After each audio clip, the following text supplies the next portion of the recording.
আল্লাহ আমার রব, এই রবি আমার সব, দামে দামে তন মনে তারি অনুভব। তোমার দুনিয়াতে আমি যেদিকে তাকাই, অথই নিয়ামতে ডুবে আছি সবাই। পাক পাখালির গানে শুনি তসবি কালো রব, তসবি কালো রব। আল্লাহ আমার রব, এই রবি আমার সব। আসসালামু আলাইকুম প্রিয় দর্শক, আপনারা যারা দেশে আছেন প্রবাসে, সবাইকে জানাই মাহে রমজানের শুভেচ্ছা। শুরু হলো পবিত্র রমজান উপলক্ষে এনটিভি আয়োজিত এবং লাভ হলো নিবেদিত লাইভ অনুষ্ঠান আপনার জিজ্ঞাসা। আপনাদের সাথে আছি আমি জয়নুল আবেদিন আজাদ। আর আপনাদের মনে জায়গা প্রশ্নের জিজ্ঞাসার সরাসরি জবাব দিচ্ছেন বিশিষ্ট আলেম ডক্টর মোহাম্মদ সাইফুল্লাহ। আসসালামু আলাইকুম ওয়া রাহমাতুল্লাহি ওয়া বারাকাতুহু।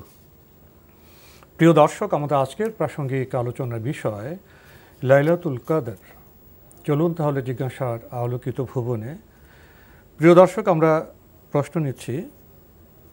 আসসালামু আলাইকুম, পরিচয় দিয়ে প্রশ্ন করুন। ওয়ালাইকুম আসসালাম। জি, আপনার পরিচয় দিয়ে প্রশ্ন করুন। জি, আমি মোহাম্মদ শাহজাহান, চট্টগ্রাম থেকে বলছি। জি বলুন। জি, আমার বেশ কয়েকটা প্রশ্ন ছিল। প্রথম প্রশ্ন আপনার যাকাত নিয়ে।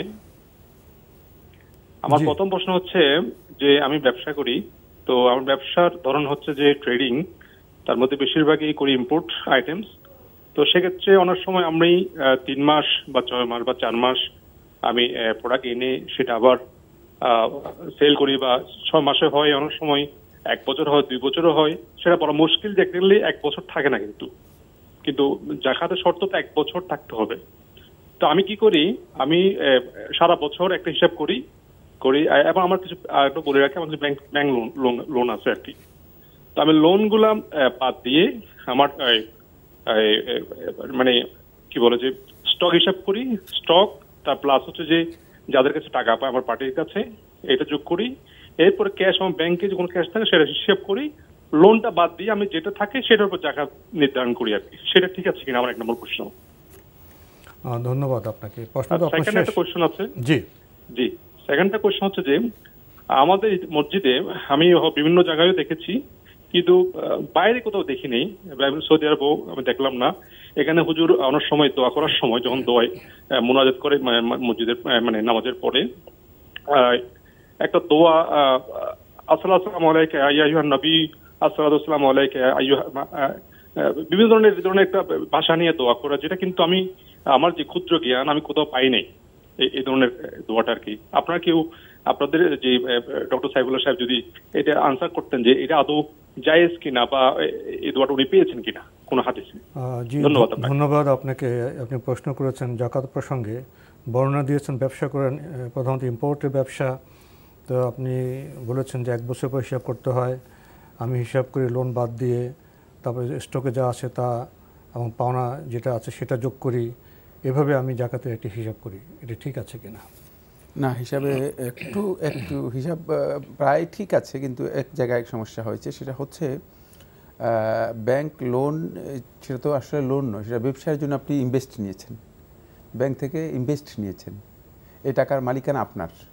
সুতরাং এটা আপনার এটাকে বাদ দেওয়ার কোনো সুযোগ নেই। এটাকে যদি মানে আপনি লোন শব্দ ব্যবহার করেন, এটা মানে পারিভাষিকভাবে লোন বলা হয়ে থাকে, কিন্তু আসলে এর মূল বিষয় হচ্ছে আপনি অভাবের কারণে এটা নেন নাই, আপনি নিয়েছেন, ইনভেস্ট নিয়েছেন ব্যাংক থেকে, বিনিয়োগ নিয়েছেন ব্যাংক থেকে। সুতরাং সেক্ষেত্রে এটা আপনার মালিকানায় রয়েছে এবং এর জন্য আপনি ব্যাংকও টাকা দিচ্ছেন, আবার এর থেকে আপনার নিজেরও বেনিফিট নিচ্ছেন। সুতরাং এটাকে বাদ দেওয়ার কোনো সুযোগ নেই, এটা স্টকে থেকে বাদ যাবে না। আরেকটি বিষয় আপনি উল্লেখ করেছেন সেটা হচ্ছে মানে পুরা বছর থাকতে হবে, না, ব্যবসায়িক পণ্যের জন্য পুরা বছর শর্ত নয়, এই বিষয়টা বুঝতে হবে। যেটা রোটেট হচ্ছে, রোটেট হচ্ছে, এটা পুরা বছর থাকা শর্ত নয়। আপনার এই মানে জাকাত বর্ষের মধ্যে যদি আপনার মানে পুরা বছরের নেশাবটা থাকে, নেশাবের মানে থাকে, আর বছরের বেশিরভাগ সময় নেশাব থাকে, আর মানে মানে মাল মানে কোনো সময় আছে কোনো সময় নেই, এতে কোনো অসুবিধা নেই। শেষ বর্ষ যখন এসে যাবে, মানে জাকাত বর্ষ এসে যাবে যেদিনে, সেদিন হিসাব করে আপনি দেখবেন যে আপনার স্টকে কি আছে, কি কি মাল আছে, সেটা হিসাব করবেন। এখানে আরেকটা ভুল আছে, মানে এগুলো খুব গুরুত্বপূর্ণ, সেটা হলো যেই টাকাটা আপনার ক্যাশ হয় নাই, মানে আপনার ক্যাশ ইন হয় নাই, আপনার ডিউ রয়ে গিয়েছে আরেকজনের কাছে, সেটা আপনি হিসাব করবেন না, হিসাবের বাইরে থাকবে, সেটা আপনার কাছে আসতে হবে, যেহেতু এটা ডিউ রয়ে গিয়েছে অন্যের কাছে, সুতরাং এটা আপনার মালিকানা সাব্যস্ত হয়নি। যেই টাকার মালিকানা সাব্যস্ত হয় না, সেই টাকার উপর জাকাত আসে না, সুতরাং সেই হিসাবটা আপনার এই জায়গায় মানে ভুল রয়েছে। বাকি আপনার স্টকের হিসাব যেটা রয়েছে সেটা ঠিকই আছে, এবং যে মালগুলো বিক্রি হয়ে গিয়েছে সেগুলোর ক্ষেত্রে আপনার শুধুমাত্র যদি ক্যাশ থাকে, মানে ক্যাশটাই সেখানে যোগ হবে, আর অতিরিক্ত কিছুই না। উনি আরেকটি প্রশ্ন করেছেন, ওনাদের মসজিদে উনি অনেক জায়গায় লক্ষ্য করেছেন যে নামাজ শেষে যে মোনাজাত হয় সেখানে উনি একটা বিশেষ দোয়ার কথা বললেন। এটা নিয়ে বললেন যে মধ্যপ্রাচ্যের অন্যান্য দেশে উনি লক্ষ্য করেননি, এই দোয়াটি কি ঠিক আছে?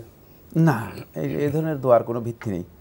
এটা আসলে আমরা নিজেরাই আবিষ্কার করে নিয়েছি। আপনি যেই মসজিদে সালাত আদায় করে থাকেন, তিনি হয়তো হতে পারে যে মানে সুনির্দিষ্ট কোনো ফেরকা অথবা কোনো গ্রুপ অথবা গোষ্ঠীর অনুসরণ করে থাকেন, সে কারণে হয়তো তিনি মনে করেছেন যে এটা তাদের একটা ইবাদতের মতো। ইবাদতের মানে এই মডিউল নেই ইসলামের মধ্যে। মানে এই ফেরকা একটা ইবাদত আবিষ্কার করবে, ওই ফেরকা একটা ইবাদত আবিষ্কার করবে, আমি কিছু ইবাদত আবিষ্কার করব, আর অন্য ব্যক্তি কিছু ইবাদত আবিষ্কার করবে, তাহলে তো ইবাদত হলো না, এটা তামাশা হলো। ইবাদতের ডিজাইন করা আছে, আল্লাহ এবং তার রাসূল ইবাদত করার জন্য যেই নীতিমালা দিয়েছেন, সেই নীতিমালা ইবাদত হতে হবে।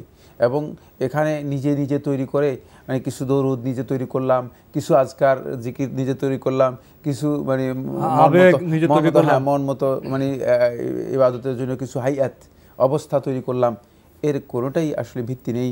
যেমনিভাবে যেই দরুদের কথা আপনি বলেছেন, এই দরুদের সামান্যতম কোনো ভিত্তি নেই। প্রিয় দর্শক, আমরা জানলাম বিষয়টি সম্পর্কে। প্রশ্ন নিচ্ছি। আসসালামু আলাইকুম, পরিচয় দিয়ে প্রশ্ন করুন। আসসালামু আলাইকুম। ওয়ালাইকুম আসসালাম। আমি নওগাঁ থেকে রনি বলছি। জি বলুন। আমার প্রশ্ন দুটি। চাল দ্বারা জাকাতুল ফিতর আদায় করলে এটা সুন্নাত সম্মত হবে কিনা? কি চাল ডাল দিয়ে? চাল দ্বারা, চাল। ও জাল? হ্যাঁ, চাউল, যেটা চাউল। চাউল বা চাল। হ্যাঁ, সেটা তো আমরা বললাম, চাল দিয়ে হ্যাঁ জাকাতুল ফিতর আদায় করলে সেটা সুন্নাত সম্মত হবে কিনা? জি। দ্বিতীয় প্রশ্ন, জুমাবার দিন যদি ঈদুল ফিতর হয়, সেক্ষেত্রে আসলে জুমা নামাজ পড়তে হবে কিনা? ধন্যবাদ। গুরুত্বপূর্ণ প্রশ্ন করেছেন, সময়ের প্রশ্ন। চাল দিয়ে কি ফিতরা আদায় করা যাবে? হ্যাঁ, চাল দিয়ে ফিতরা আদায় করতে পারবেন সুন্নাহসম্মত, এর মাধ্যমে সুন্নাহ আদায় হয়ে যাবে। আপনি চাল 2.5 কেজির মতো দিতে পারেন পার হেড, প্রত্যেকটা ফিতরা হবে 2.5 কেজি চাউল। জি। আরেকটি প্রশ্ন করেছেন, জুমার দিনে যদি ঈদ হয় তাহলে কি জুমা পড়তে হবে? ধন্যবাদ। এই মাসালাটি জানতে হবে। এই মাসালার মধ্যে আলেমদের বিভিন্ন বক্তব্য রয়েছে। মোদ্দা কথা হচ্ছে, জুমার দিনে যদি ঈদ হয়, যেহেতু দুটা ঈদ একসাথে হয়ে যাচ্ছে, এই জন্য আল্লাহ রাসূল সাল্লাল্লাহু আলাইহি ওয়াসাল্লাম দূরবর্তী যারা আছে তাদেরকে ইখতিয়ার দিয়েছেন, তারা ঈদের সালাতে অংশগ্রহণ করবে, জুমার সালাতে অংশগ্রহণ করবে না, কিন্তু মসজিদে জুমার সালাত হবে এবং আশেপাশে যারা আছে তারা অংশগ্রহণ করবে। আর আমাদের বর্তমান যে প্রেক্ষাপট, সেই প্রেক্ষাপটে অধিকাংশ লোকই তো মসজিদের আশেপাশেই থাকে, সেক্ষেত্রে মসজিদে জুমার সালাত হবে, যারা অংশগ্রহণ করবেন তারা করবেন, আর বাকিরা জোহরের সালাত আদায় করবেন, জুমার সালাত আদায় করবেন না। আমরা জানলাম বিষয়টি সম্পর্কে। প্রিয় দর্শক, প্রশ্ন নিচ্ছি। আসসালামু আলাইকুম, পরিচয় দিয়ে প্রশ্ন করুন। আসসালামু আলাইকুম। ওয়ালাইকুম আসসালাম। আমার নাম নাহিদ শারমিন, আমি রাজশাহী থেকে বলছি। জি বলুন। আচ্ছা, আমার প্রশ্ন হলো যে আমরা যে শাওয়াল মাসে রোজা রাখি 6টা, সেই 6টা রোজা রাখলে কি আবার 13, 14, 15 এই 3টা রোজাও রাখতে হবে শাওয়াল মাসে? আর কোনো প্রশ্ন আছে? আর একটা প্রশ্ন হলো যে আমি কি মাগরিবের সুন্নত নামাজের পরে, জোহরের 2 রাকাত সুন্নত নামাজের পরে এবং এশার 2 রাকাত সুন্নত নামাজের পরে নফল নামাজ পড়তে পারবো? 2 করে 2 রাকাত করে করে। ধন্যবাদ আপনাকে। আসসালাম। প্রশ্ন করেছেন জি জি, শাওয়ালের যে 6 রোজা, এটা রাখলে কি আবার আইএমএ বীজে রোজা রাখতে হবে? না, না রাখলে চলবে। এর মাধ্যমে আমরা 3 দিনের সিয়াম আপনার আদায় হয়ে যাবে। মাসে যে 3 দিনের সিয়াম রয়েছে সেটা আদায় হয়ে যাবে, এর ফজিলত আপনি পেয়ে যাবেন। জি, একসাথে নিয়ত করতে হবে শুধু। আরেকটি প্রশ্ন করেছেন, মাগরিবের সুন্নতের পরে কি নফল নামাজ পড়তে পারবেন? হ্যাঁ, আপনি যে নফল নামাজের কথা বলেছেন সবটা পড়তে পারবেন। এই সময় নফল নামাজ পড়া জায়েজ, সুতরাং আপনি নফল নামাজ পড়তে পারবেন। আমরা জানলাম বিষয়গুলি সম্পর্কে। প্রিয় দর্শক, প্রশ্ন নিচ্ছি। আসসালামু আলাইকুম, পরিচয় দিয়ে প্রশ্ন করুন।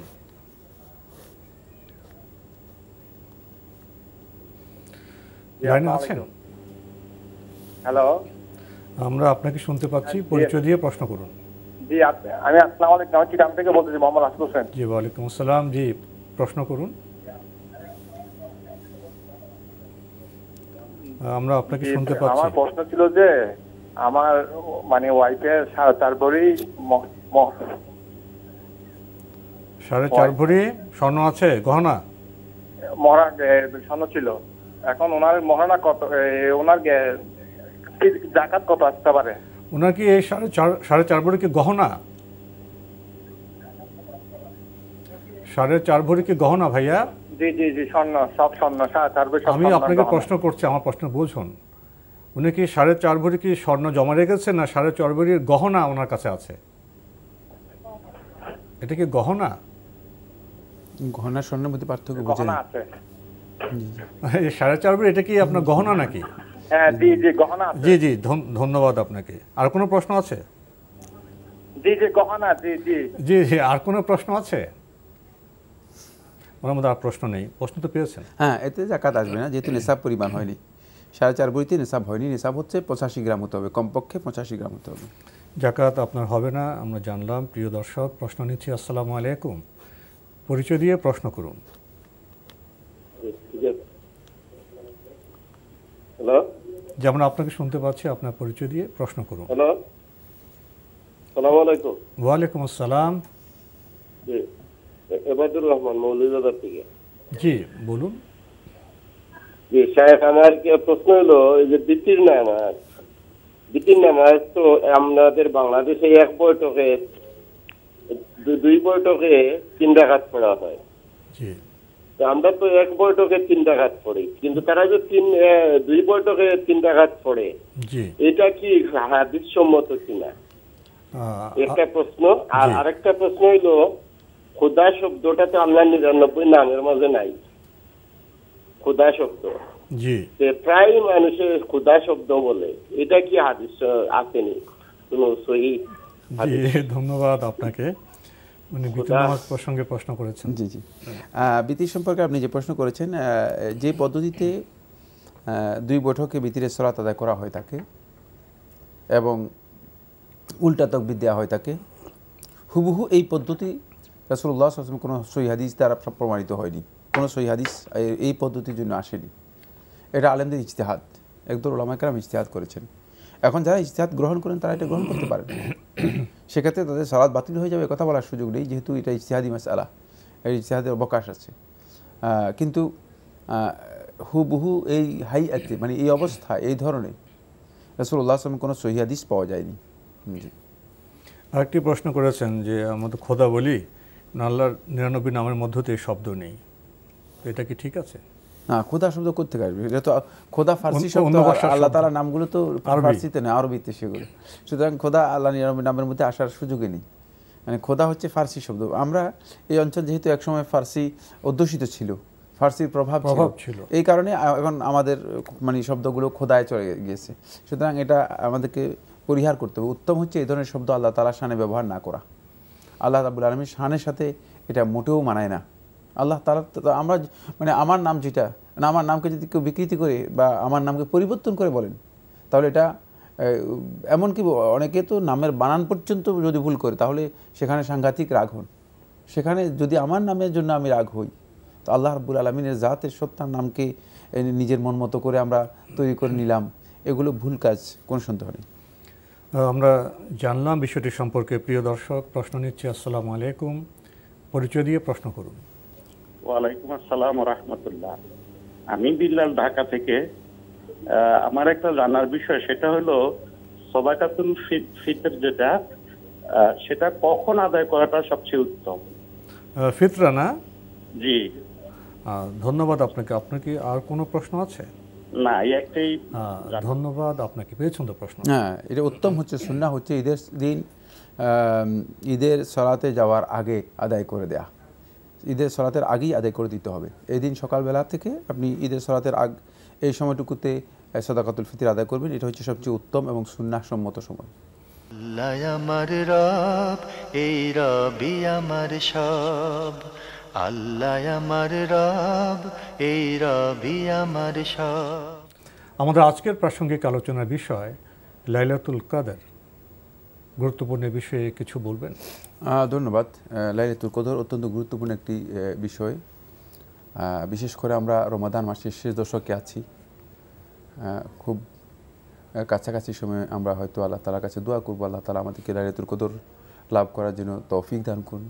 আমরা সবাই আল্লাহ তাআলার কাছে প্রথম কাজ একটাই হবে, এই শেষ দশকের শুরু থেকেই একেবারে শেষ হওয়া পর্যন্ত একটাই ইমানদার ব্যক্তিদের, সায়েমদের, সিয়াম পালনকারী ব্যক্তিদের দোয়া একটাই, সেটা হচ্ছে আল্লাহ তাআলা যেন লাইলাতুল কদরের যেই ক্ষমা, মাগফিরাত, বরকতের কথা ঘোষণা করেছেন, আমরা যেন সেটা লাভ করতে পারি। আল্লাহ আমাদেরকে তৌফিক দান করুন। প্রথম কথা হচ্ছে, এই রাত্রি 3টি বিশেষত্ব এবং বৈশিষ্ট্য নিয়ে বৈশিষ্ট্যমণ্ডিত। এই 3টি আর আল্লাহর সৃষ্ট রাতগুলোর কোনো রাতের মধ্যে নেই। 3টি বৈশিষ্ট্য। 1 নম্বর হচ্ছে, এই রাতের মধ্যে আল্লাহ সুবহানাহু ওয়া তাআলা কোরআনে কারীম অবতীর্ণ করেছেন। এর শ্রেষ্ঠত্ব সমস্ত রাতের উপরে এই কারণে বেড়ে গিয়েছে। আল্লাহ তাআলা কোরআনে কারীম অবতীর্ণ করেছেন। আল্লাহ তাআলা কোরআনে কারীম অবতীর্ণ করেছেন সূরাত আল কদরের মধ্যে বলে দিয়েছেন, ইন্না আনজালনাহু ফি লাইলাতিল কদর, নিশ্চয়ই আমি এই কোরআন অবতীর্ণ করেছি লাইলাতুল কদর, কদরের রাত্রিতে। দ্বিতীয় যে বৈশিষ্ট্য, সেটা হচ্ছে এই রাতের আরেকটি গুরুত্বপূর্ণ বৈশিষ্ট্য হচ্ছে, এই রাতটাকে কদর বলা হয়েছে। কদর এর নাম লাইলাতুল কদর, তাকদীরের রাত্রি, ভাগ্যের রাত্রি, ভাগ্য রজনী। হ্যাঁ, কদর শব্দটা দুই অর্থ হয়। আল কদর হুয়া শরফ, কদর হচ্ছে মর্যাদা। যেহেতু এই রাতের শ্রেষ্ঠত্ব দেওয়া হয়েছে, এই জন্য এই রাতের মহিমান্বিত রজন। আর কদরের আরেকটি অর্থ হচ্ছে হুয়া তাকদীর, এটা হচ্ছে ভাগ্য নির্ধারণের রাত্রি। এই রাতের মধ্যে শেখুল ইসলাম ইবনুল কাইয়্যিম রাহমাতুল্লাহ শিফাউল আলীর মধ্যে উল্লেখ করেন, তিনি বলেন যে আল্লাহ সুবহানাহু ওয়া তাআলা বান্দাদের পুরা বছরের যেই তাদের যেই পাওনা আছে, যে বরাদ্দ আছে, এই বরাদ্দকে রিজিকের যে দিকগুলো আছে এবং তাদের হায়াত মওত যা আছে, এগুলো সবগুলোই এটা ফেরেশতাদেরকে আল্লাহ রাব্বুল আলামিন ফেরেশতাদের কাছে তাদের আমলনামা দিয়ে দেন এবং এটা বন্টন করে দেওয়া হয়। এই কথাটাই আল্লাহ সুবহানাহু ওয়া তাআলা কোরআনে কারীমের সূরা দুখানের মধ্যে বলেছেন, ফিহা ইউফরাকু কুল্লু আমরিন হাকিম, যে আল্লাহর পক্ষ থেকে প্রজ্ঞাময় যে বিধানগুলো, হুকুমগুলো, নির্দেশগুলো আল্লাহ তাআলা জারি করেছেন, এগুলো এই রাতের মধ্যে বন্টন করা হয়। ইফরাক, বন্টন করে দেওয়া হয়, ডিসবার্স করা হয়। সুতরাং এটা তাকদীরের রাত্রি, এটাই শবে কদর, এটাই শবে বরাত, এটাই হচ্ছে ভাগ্য রজনী। যে ভাগ্য রজনী আমরা তালাশ করছি, এটা রমাদান মাসের এই শেষ দশকের মধ্যে আমরা পাবো। আরেকটি বিশেষত্ব হচ্ছে, এই রাতের মধ্যে আল্লাহর পক্ষ থেকে জিবরিল আমিন আলাইহিস সালাতু ওয়াস সালাম একদল ফেরেশতাদেরকে নিয়ে রহমত এবং বরকত নিয়ে এই পৃথিবীতে প্রচুর পরিমাণে আল্লাহর পক্ষ থেকে ফেরেশতারা অবতীর্ণ হন। ফেরেশতাগণ রহমত এবং বরকত নিয়ে আর এইভাবে কোনো রাতের মধ্যে একসাথে আসেন না। এটাকে আল্লাহ সুবহানাহু ওয়া তাআলা আলাদা করে উল্লেখ করে দিয়েছেন। ফলে এই রাতের শ্রেষ্ঠত্ব বোঝার জন্য এতটুকুই যথেষ্ট যে আল্লাহ রাব্বুল আলামিন কোরআনে কারীমের মধ্যে একটা সূরা অবতীর্ণ করেছেন। কিয়ামত পর্যন্ত এই সূরাটি তেলাওয়াত করা হবে এবং এই সূরার মধ্যে লাইলাতুল কদরের শ্রেষ্ঠত্বের বিষয়টি আলোচনা করা হয়েছে পুরাটাই। কারণ কোরআনের সূরাগুলো বিষয়ভিত্তিক নয়, কিন্তু এই সূরার মধ্যে শুধুমাত্র লাইলাতুল কদর সম্পর্কে আলোচনা করা হয়েছে। তাই এটা আল্লাহ রাব্বুল আলামিন এটাকে কীভাবে শ্রেষ্ঠত্ব দিয়েছেন, আমরা যদি 3য় আয়াতের মধ্যে দেখি, কদর দেখবেন যে লাইলাতুল কদরি খায়রুম মিন আলফি শাহর, যে রাত্রের আল্লাহ রাব্বুল আলামিন এর শ্রেষ্ঠত্ব কোথায় নিয়েছেন। খায়রুন, এটা উত্তম, মিন আলফি শাহর, 1000 মাসের চেয়েও। আক্ষরিক অর্থে যদি হয় তাহলে মানে 1000 মাসের চেয়েও মানে এই রাত মর্যাদাপূর্ণ। খুব ভালো করে খেয়াল করুন। আর যদি প্রায়োগিক করতে হয় তাহলে হাজার হাজার রাতের চেয়েও এই মাস এই রাত্রি অনেক শ্রেষ্ঠ, হাজার হাজার রাত, অসংখ্য রাতের থেকে মানে আরবি ভাষায় আলফ শব্দটা কখনো কখনো প্রয়োগ করা হয় অধিক বোঝানোর জন্য, আবার আলফ শব্দটা আরবি ভাষায় প্রয়োগ করা হয় থাকে আক্ষরিক অর্থে হাজারকে বোঝানোর জন্য। দুটাই এখানে অর্থ হতে পারে, আহলুত তাফসীর অর্থ করেছেন, বাকি কোনো সন্দেহ নেই। এই রাতের শ্রেষ্ঠত্ব হচ্ছে এত বেশি যে আল্লাহ সুবহানাহু ওয়া তাআলা এই রাতকে হাজার রাতের চেয়ে শ্রেষ্ঠ ঘোষণা করেছেন। ফলে কোরআনে কারীমের মধ্যে আমরা দেখতে পাচ্ছি যে আল্লাহ রাব্বুল আলামিন এই রাতের বিশেষত্ব উল্লেখ করতে গিয়ে আল্লাহ তাআলা বলেছেন এটা বরকতময় রাত্রি, ইন্না আনজালনাহু ফি লাইলাতিন মুবারাকা, বরকতের রাত। আবার আল্লাহ সুবহানাহু ওয়া তাআলা অন্য আয়াতের মধ্যে বলেছেন সালামুন হিয়া হাত্তা মাতলাইল ফাজর, যে রাত্রি হচ্ছে সালামের রাত্রি।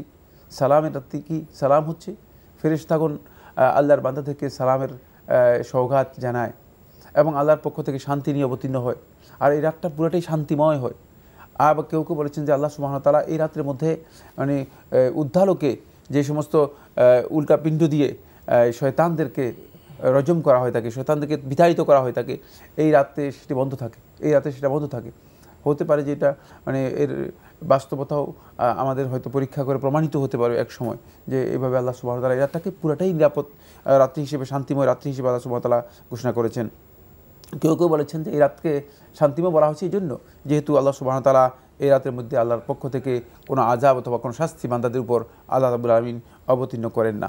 ফলে আমরা দেখতে পাই রাসূলুল্লাহ সাল্লাল্লাহু আলাইহি ওয়াসাল্লাম এই রাতটাকে আল্লাহ নবী সাল্লাল্লাহু আলাইহি ওয়াসাল্লাম এভাবে বলেছেন যে মান হুরিমাহা ফাকাদ হুরিমাল খায়রু কুল্লাহ, যে এই রাতের বরকত, এই রাতের মর্যাদা, শ্রেষ্ঠত্ব, ফজিলত থেকে যে ব্যক্তি মাহরুম হলো সে সকল প্রকার কল্যাণ থেকেই মাহরুম হয়ে গেল। মানে তার আর জন্য কল্যাণের বরাদ্দ একেবারেই মানে নাই, বরাদ্দ পরিপূর্ণ মাহরুম হলো। জি, এরপরে বলতেছি রাসূলুল্লাহ বলতে ওয়ালা ইউহরামু খায়রাহা ইল্লা মাহরুম, প্রকৃত মাহরুম ব্যক্তি এই রাত্রের কল্যাণ থেকে সে বঞ্চিত হতে পারে। আল্লাহ নবী সাল্লাল্লাহু আলাইহি ওয়াসাল্লাম এই রাতের জন্য 4টি প্যাকেজ দিয়েছেন। 1 নম্বর প্যাকেজ হচ্ছে রাসূলুল্লাহ সাল্লাল্লাহু আলাইহি ওয়াসাল্লাম আহিয়া লাইলা, সারা রাত জাগতেন। এই রাতের জন্য আল্লাহ নবী সাল্লাল্লাহু আলাইহি ওয়াসাল্লাম 10টি রাত পরিপূর্ণরূপে জাগতেন। এই হাদিস থেকে বোঝা যায় যে রাসূলুল্লাহ সাল্লাল্লাহু আলাইহি ওয়াসাল্লাম পুরা রাতই জাগতেন। রাসূলুল্লাহ সাল্লাল্লাহু আলাইহি ওয়াসাল্লাম অন্য সময় পুরা রাত জাগতেন না, রাত্রে কিছু অংশ ঘুমাতেন, কিছু অংশ জাগতেন, কিছু অংশ নফল ইবাদত করতেন, বাকি ঘুমাতেন রাসূলুল্লাহ সাল্লাল্লাহু আলাইহি ওয়াসাল্লাম নিশ্চিত। কিন্তু এখানে রাসূলুল্লাহ সাল্লাল্লাহু আলাইহি ওয়াসাল্লাম পুরা রাত জাগতেন। 2 নম্বর যেটা প্যাকেজ দিয়েছেন রাসূলুল্লাহ সাল্লাল্লাহু আলাইহি ওয়াসাল্লাম সেটা হলো শাদ্দাল মিজার, রাসূলুল্লাহ সাল্লাল্লাহু আলাইহি ওয়াসাল্লাম কোমর বেঁধে নিতেন। কোমর বাঁধার 2টা অর্থ, আমরা অনেক সময় লোকটা কোমর বেঁধে নিয়েছে মানে এমন প্রচেষ্টা করতেন যে প্রচেষ্টার কোনো তুলনা হয় না। আর কোমর বাঁধার আরেকটা অর্থ হচ্ছে সেটা হলো আল্লাহ নবী সাল্লাল্লাহু আলাইহি ওয়াসাল্লাম এই সময় স্ত্রীদের সাথে পর্যন্ত মানে শারীরিক সম্পর্ক থেকে দূরে থাকতেন। মানে দুটোই আল্লাহ রাসূল সাল্লাল্লাহু আলাইহি ওয়াসাল্লাম অত্যন্ত গুরুত্ব দিয়েছেন। 3 নম্বর হচ্ছে ওয়াইকাদ আহলা, রাসূলুল্লাহ সাল্লাল্লাহু আলাইহি ওয়াসাল্লাম পরিবার পরিজন যারা আছে তাদেরকে জাগিয়ে দিতেন। রাসূলুল্লাহ সাল্লাল্লাহু আলাইহি ওয়াসাল্লাম প্রত্যেক স্ত্রীদের ঘরে ঘরে যেতেন, বলতেন যে এই ঘরের অধিবাসী তোমরা উঠো, তাদেরকে জাগিয়ে দিতেন, রাসূলুল্লাহ সাল্লাল্লাহু আলাইহি ওয়াসাল্লাম জাগিয়ে দিতেন। এরপরে 4 নম্বর যেই আল্লাহ রাসূল সাল্লাল্লাহু আলাইহি ওয়াসাল্লাম প্যাকেজ দিয়েছেন সেটা হচ্ছে এই রাত্র পাওয়ার জন্য রাসূলুল্লাহ সাল্লাল্লাহু আলাইহি ওয়াসাল্লাম রমাদান মাসের শেষ দশকে ইতিকাফ করতেন। এর মানে মূল আমল হচ্ছে একটাই, আল্লাহ রাসূল সাল্লাল্লাহু আলাইহি ওয়াসাল্লাম আয়েশা রাদিয়াল্লাহু আনহা বলেছেন সেই আমলটুকু হচ্ছে এই রাত্রে বেশি পরিমাণে আমরা দোয়া করব। একটা দোয়া শিক্ষাও দিয়েছেন, সেই দোয়াটি খুব সহজ, আল্লাহুম্মা ইন্নাকা আফুউন তুহিব্বুল আফওয়া ফাফু আন্নি। আমরা যদি এই দোয়াটি শিখে নিই এবং বেশি বেশি পরিমাণে এই দোয়াটি করার জন্য চেষ্টা করি, আল্লাহ তাআলা তৌফিক দান করুন। আমরা লাইলাতুল কদর সম্পর্কে গুরুত্বপূর্ণ কিছু কথা জানলাম, আরও কথা রয়ে গেছে, আমরা সুযোগ পেলে ইনশাআল্লাহ জানার চেষ্টা করব। প্রিয় দর্শক, প্রশ্ন নিচ্ছি। আসসালামু আলাইকুম, পরিচয় দিয়ে প্রশ্ন করুন। আসসালামু আলাইকুম। ওয়ালাইকুম আসসালাম। জি, আমি রংপুর থেকে মোহাম্মদ আকরাম হোসেন বলছি। জি ভাইয়া বলুন। আমার প্রশ্নটা ছিল যদি জুম্মার দিন ঈদ হয় তাহলে যদি কেউ ঈদের সালাত মাঠে যে না পড়তে পারেন তাহলে বাড়িতে কিভাবে নামাজটা পড়বে ঈদের সালাতটা, সেটা মহিলা হোক বা পুরুষ হোক? জি জি। আর কোনো প্রশ্ন আছে? না, আর ধন্যবাদ আপনাকে। প্রশ্ন তো পেয়েছেন? না, প্রশ্ন পেয়েছি। ঈদের সালাত যেভাবে ঈদের সালাত আদায় করে থাকে ঠিক সেভাবে আদায় করুন। ঈদের সালাতের তো মানে সালাতের কোনো পরিবর্তন হবে না। তিনি যদি ঘরের মধ্যে মহিলারা পুরুষরা থাকে, পুরুষরা সামনে দাঁড়াবে, মহিলারা পেছনে দাঁড়াবে এবং একজন ইমাম হয়ে ঈদের সালাত 2 রাকাত আদায় করবে এবং ঈদের যে জাওয়ায়েদ তাকবীরগুলো আছে, অতিরিক্ত যে তাকবীরগুলো আছে সেই তাকবীরগুলো দিয়ে তারপরে সালাত আদায় করবে। ঠিক ঈদের সালাতে মানে যে পদ্ধতি আছে সেই পদ্ধতিতে ইমামতির সাথে আদায় করবে। এটা ঘরেও আদায় করতে পারবেন ঈদের সালাত, তবে জামাত হওয়ার বিধানটি সবচেয়ে বেশি প্রযোজ্য। যদি পরিস্থিতির কারণে কেউ ঈদের সালাত আদায় করতে না পারেন তাহলে তিনি ঘরে যদি একা আদায় করেন তাহলেও তার সালাত হয়ে যাবে। শুধুমাত্র পরিস্থিতির কারণে এই মাসআলা এই যুগের ওলামায়ে কেরামদের মধ্যে অনেকেই ফতোয়া দিয়েছেন। ঘরে ঈদের নামাজ আদায় করলে সেখানে কি খুতবা দেবেন? না, জুমার খুতবা হবে, ঈদের খুতবা হবে না, যেহেতু তিনি শুধুমাত্র সালাতটাই আদায় করবেন। আমরা জানলাম বিষয়টি সম্পর্কে। প্রিয় দর্শক, প্রশ্ন নিচ্ছি। আসসালামু আলাইকুম, পরিচয় দিয়ে প্রশ্ন করুন। কুমিল্লা থেকে মনসুর বলছিলাম। জি ভাইয়া বলুন। হ্যাঁ, আমার এক প্রশ্ন হলো, এই যে স্বর্ণের এবং তোলা, মানে স্বর্ণের এবং রূপার যে জাকাতের নিশাব পরিমাণ যে সম্পদ নির্ধারণ করা হয়, সেক্ষেত্রে বিভিন্ন জায়গায় বিভিন্ন রকমের মানে বিভিন্ন হুজুরে বিভিন্ন রকম মন্তব্য করতেছেন। জিনিসটা আসলে ক্লিয়ার হতে পারছি না। আমি কয়েকজন হুজুরের সাথে কথা বলছি, ওনাদের ব্যাখ্যা হলো একটাই, সেটা হলো আপনার হাতে একবারে স্বর্ণ থাকলেও ওই স্বর্ণ, ক্যাশ টাকা বা আদা সবকিছু মিলিয়ে যদি আপনার নিশ্চিত পরিমাণ সম্পদ থাকে তাহলে আপনাকে জাকাত খরচ। আর আবার কেউ বলতে চাচ্ছেন যে না, আপনি শুধুমাত্র আপনার স্বর্ণ 7.5 তোলার উপরে গেলেই আপনাকে জাকাত প্রযোজ্য। আর অ্যাকচুয়ালি এই জিনিস নিয়ে একটা বিভ্রান্তি। ধন্যবাদ আপনাকে। আমরা নানা মুনির নানা মতে গেলে বিভ্রান্ত হব, সেখানে যাওয়ার আমাদের কোনো প্রয়োজন নেই। আমরা খুব সহজভাবে ইসলামের বিধানটা জানলে বোধহয় হয়ে যায়।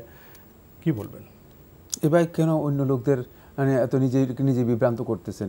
স্বর্ণের নেশাব হচ্ছে 85 গ্রাম, এর চেয়ে 1 তোলা কম হলে অথবা 1 গ্রাম কম হলেও তার উপর জাকাত আসবে না, প্রশ্নই আসে না।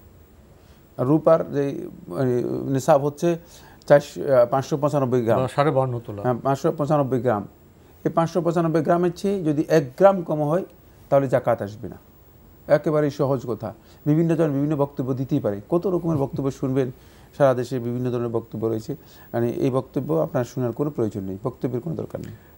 আমরা জানলাম বিষয়টি সম্পর্কে। প্রিয় দর্শক, প্রশ্ন নিচ্ছি। আসসালামু আলাইকুম, পরিচয় দিয়ে প্রশ্ন করুন। হ্যালো হ্যালো, আমরা আপনাকে শুনতে পাচ্ছি, পরিচয় দিয়ে প্রশ্ন করুন। আসসালামু আলাইকুম। ওয়ালাইকুম আসসালাম। জি, আসসালামু আলাইকুম। ওয়ালাইকুম আসসালাম। জি, আমার প্রশ্ন হলো, হ্যালো, আমরা আপনাকে শুনতে পাচ্ছি, সালাম বিনিময় হয়েছে। আর তো হ্যালো নয়, এখন প্রশ্ন বলুন। মানুষরা এইটা কোথায়, মানে আমরা ছোটবেলাতে জেনে আসছি তারাবি নামাজ 20 রাকাত। কি নামাজ? 3 রাকাত। তারাবির নামাজে হলো 20 রাকাত। জি। এখনকার মানে অনেকেই এখন 8 রাকাত করে চলে যায়, মানে বলতে 8 রাকাত করলে হয়ে যাবে। আমি এটার মানে এটা জানতে চাচ্ছি। আর একটা হলো সুন্নাত নামাজ। সুন্নাত নামাজে মানে সূরা ফাতিহার পরে মানে অন্য সূরা কয়বার ইউজ করতে হবে, কয়বার ব্যবহার করতে হবে? ভাই, আপনি যে তারাবির কথা বললেন, আপনি কি এর আগে শুনেননি যে 8 রাকাত তো পড়া যায়? হয়তো শুনেননি, তো এই প্রশ্নের জবাবে কি বলবেন? এই ভাই সম্ভবত নতুন, এই জন্য তিনি হয়তো হঠাৎ করে হতবাক হয়ে গিয়েছেন। না, তারাবির সালাতের মধ্যে বৈচিত্র্য আছে। 20 রাকাতও পড়তে পারবেন, 8 রাকাতও পড়তে পারবেন, আরও বেশিও পড়তে পারবেন, কমও পড়তে পারবেন। এ নিয়ে আলেমদের অনেকগুলো বক্তব্য রয়েছে। 2 রাকাত করে আপনি যদি মানে 6 রাকাত পড়েন আর যদি শরীর না কুলায় তাহলে হয়ে যাবে। মানে এটা নফল সালাত, মানে যতটুকু সম্ভব আপনি রাত্রে কিয়াম করলেন। আর যদি 20 রাকাত পড়তে পারেন আপনি তাহলে তো ভালো পড়লেন। আমাদের 30 রাকাত পড়তে পারেন, পড়বেন। হ্যাঁ, ইমাম মালিক রহমতুল্লাহ 36 রাকাত মানে পড়ার কথা বলেছেন। তারপরে ইয়াহইয়া ইবনে সাঈদ আনসারী রাহিমাহুল্লাহ তাআলা তিনি বর্ণনা করেছেন যে 41 রাকাতের কথা। সুতরাং এগুলো মানে বিভিন্ন রওয়ায়াত রয়েছে এবং এগুলো থেকে প্রমাণিত হয় যে এই ক্ষেত্রে একটু সুযোগ আছে। জি, সালাত তো বোধহয় শুধু ফরজ সালাতে নির্দিষ্ট। জি, ফরজ সালাত নির্দিষ্ট, এর মধ্যে কেউ বাড়ানো কমানোর কোনো অধিকার রাখে না। জি, কোনো সুযোগ নেই। আমরা জানলাম বিষয়টি সম্পর্কে। প্রিয় দর্শক, উনি আরেকটি প্রশ্ন করেছেন, সুন্নত নামাজে ফাতিহার পরে কি অন্য সূরা পড়তে হবে? হ্যাঁ, ফাতিহার পর অন্য সূরা পড়তে হবে, অন্য যে কোনো একটা সূরা পড়লেই আপনার হয়ে যাবে। জি, আমরা জানলাম বিষয়টি সম্পর্কে। প্রিয় দর্শক, প্রশ্ন নিচ্ছি। আসসালামু আলাইকুম, পরিচয় দিয়ে প্রশ্ন করুন।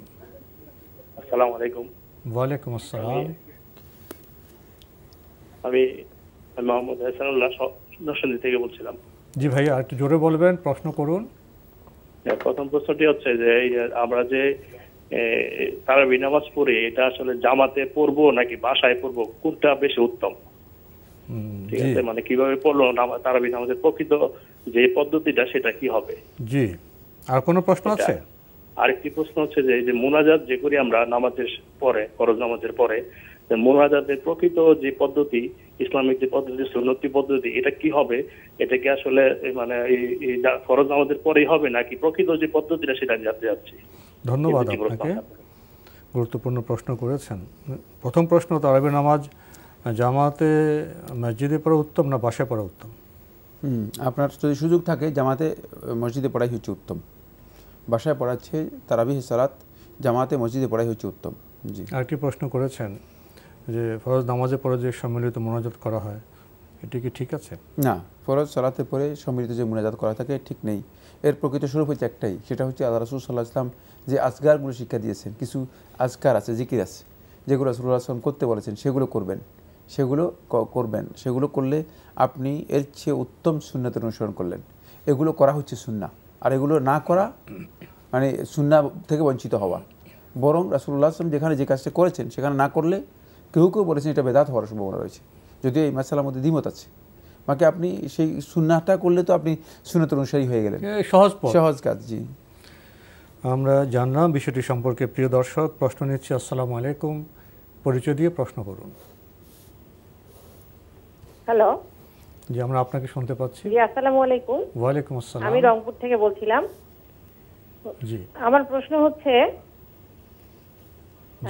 ঈদের নামাজ মহিলা বা পুরুষ মানে যে কেউ বাড়িতে একা পড়তে পারবে কিনা যদি জামাতে যাওয়ার কোনো সুযোগ না থাকে? আর জি, আর দ্বিতীয় প্রশ্ন হচ্ছে ঈদের নামাজের তাকবীর সহি সুন্নাহর আলোকে কোনটা সঠিক, কত তাকবীরে হয়? ধন্যবাদ আপনাকে, খুবই গুরুত্বপূর্ণ প্রশ্ন করেছেন। ঈদের নামাজ যদি মাঠে বা মসজিদে পড়া সম্ভব না হয়, বাড়িতে কি পড়া যাবে? না, যদি ওজর থাকে তাহলে ঈদের সালাত হচ্ছে না ওজরের কারণে, যেমন পরিস্থিতির কারণে যদি পড়তে না পারে তাহলে তিনি বাড়িতে পড়বেন, কিন্তু ঈদের সালাত নিয়মিত মানে বাড়িতে পড়ার কোনো সালাত নয়, ওজর ছাড়া না, না, প্রশ্নই আসে না। জি, ঈদের সালাত নিয়মিত বাড়িতে পড়ার বিষয় নিয়ে আলেমদের মধ্যে কেউ দ্বিমত পোষণ করেন নাই, যে এই কথা বলে না যে ঈদের সালাত বাড়িতে, তাহলে তার ঈদের সালাতের কোনো মূল্যই থাকলো না। ঈদের সেই যে দর্শন, ঈদের সেই জিনিসও তো আসবে না, যেখানে ঈদের আর কিছুই থাকবে না, ঈদের কিছুই থাকবে না। তাই এটা ওজরের কারণে এই যুগের একদল উলামায়ে কেরাম বলেছেন যে বাড়িতে পড়লে তিনি পড়তে পারেন ওজরের কারণে, কিন্তু ওজর ছাড়া এই কাজ যদি বলা হয় যে এটা মানে কমন করে দেওয়া হয়, তাহলে আর ঈদের সালাতের তো কোনো প্রয়োজনীয়তাই নেই, তাহলে ঈদগাহেরও কোনো প্রয়োজন নেই, ঈদের সালাতেরও কোনো প্রয়োজন নেই, ঈদের মর্যাদাই হারিয়ে যাবে। জি, আরেকটি প্রশ্ন করেছেন ঈদের তাকবীর প্রসঙ্গে, তাকবীর কি কতবার পড়তে হবে? ঈদের তাকবীর সহিহ রিওয়ায়াত দ্বারা সাব্যস্ত হয়েছে 12টি। এই রিওয়ায়াতগুলো একেবারে মুতাওয়াতির পর্যায়ের, বহুল সাহাবীদের কাছ থেকে বর্ণিত হয়েছে। প্রথম রাকাতে 7টি, পরের রাকাতে 5টি। সুতরাং এইভাবে যদি আপনি 12টি আদায় করে থাকেন তাহলে এটা সহিহ হাদিস সম্মত। বাকি সহিহ তাকবীরের ব্যাপারে যে হাদিসটি উল্লেখ করা হয় থাকে, এই হাদিসটিকে শেখ মোহাম্মদ নাসিরুদ্দিন আলবানী রহমতুল্লাহ আলাইহি তিনি সহিহ বলেছেন, তিনি বলেছেন এটা সহিহ। এখানে যদি কেউ সহিহ তাকবীরের আমল করে থাকেন তিনি করতে পারেন। বাকি এই হাদিসটি আলাল আকাল মানে কমপক্ষে মুফরাদ হবে, মুফরাদ মানে একক বর্ণনা হবে, এটা বুঝতে হবে যে এটা একক বর্ণনা হবে। সেক্ষেত্রে মানে উত্তম হচ্ছে যেটা, সেটা হলো বেশিরভাগ বর্ণনার মাধ্যমে যেহেতু 12 তাকবীরের কথা এসেছে, উত্তম হচ্ছে 12 তাকবীরই আদায় করা। ঈদের দিনে সালাতের বাইরে কি অন্য কোনো তাকবীর আছে? হ্যাঁ, সালাতের বাইরে আলাদা তাকবীর রয়েছে। ওইটা তো অতবার পড়বে না, ওইটা তো এই মাসালার মধ্যে, এইটা হচ্ছে সালাতের তাকবীরের কথা জিজ্ঞেস করেছেন। জি, আমরা জানলাম বিষয়টি সম্পর্কে। প্রিয় দর্শক, প্রশ্ন নিচ্ছি। আসসালামু আলাইকুম, পরিচয় দিয়ে প্রশ্ন করুন।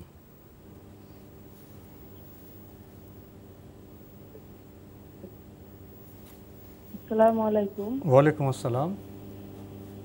আমি মাহিনুর ময়মনসিংহ থেকে বলছি। জি, আর একটু জোরে বলবেন। আমার প্রশ্ন হয়েছে মানে আমি কোমরের ব্যথায় নামাজ একসাথে বসে পড়তে পারি না, তা আমি কি ধরেন 12টার পরেও কি তারাবি নামাজ পড়তে পারবো? জি, আর কোনো প্রশ্ন আছে? জি, আর কদরের নামাজ কি কি সূরা দিয়ে পড়তে হবে এবং কত রাকাত? কদরের নামাজ না? কদরের। ধন্যবাদ আপনাকে। ওনার কোমরে ব্যথা, একসাথে তারাবির সব নামাজ পড়তে পারেন না, 12টার পরে কি উনি এটা কন্টিনিউ করতে পারবেন? হ্যাঁ, তারাবির সালাত আপনি 12টার পরে পড়তে পারবেন, একেবারে ফজর পর্যন্ত পড়তে পারবেন, আর এটার সুযোগ আছে। এটা এশার সালাত নয়, এশার সালাতটা আপনাকে অবশ্যই 12টার আগে অথবা মধ্যরাতের আগে আদায় করতে হবে। বাকি তারাবির সালাত আপনি ইচ্ছা করলে একেবারেই ফজরের আগ পর্যন্ত পড়তে পারবেন। আরেকটি প্রশ্ন করেছেন, কদরের নামাজ কত রাকাত, কি কি সূরা দিয়ে পড়তে হবে? কদরের নামাজের জন্য রাকাত নেই, রাকাত নির্দিষ্ট নেই, এবং কি কি সূরাও নির্দিষ্ট নেই। এটা হচ্ছে নফল নামাজ, রাতের নামাজ। ওই যে তারাবির নামাজ যেমন ঠিক একই, 2 রাকাত করে যতটুকু সম্ভব পড়বেন, একেবারেই আপনি ফজর উদিত হওয়ার আগ পর্যন্ত পড়তে পারবেন। শুধু 2 রাকাত করে আপনি পড়ে যাবেন। এটা হচ্ছে কিয়ামুল লাইল, এটা হচ্ছে রাতের নামাজ, এটাই তারাবি, একই সালাত। এর বিভিন্ন নাম বিভিন্ন প্রেক্ষাপটে দেওয়া হয়েছে, মানে ডান দিক থেকে আসার কারণে এক নাম দেওয়া হয়েছে, বাম দিক থেকে আসার কারণে এক নাম, কিন্তু মানে বিষয়বস্তু একই। সুতরাং এটাকে আলাদা কোনো ডেকোরেশন নেই কদরের নামাজ নামে, আলাদা কোনো ডেকোরেশন নেই, এবং এর রাকাতও নেই, এর রাকাত নির্দিষ্ট নয়।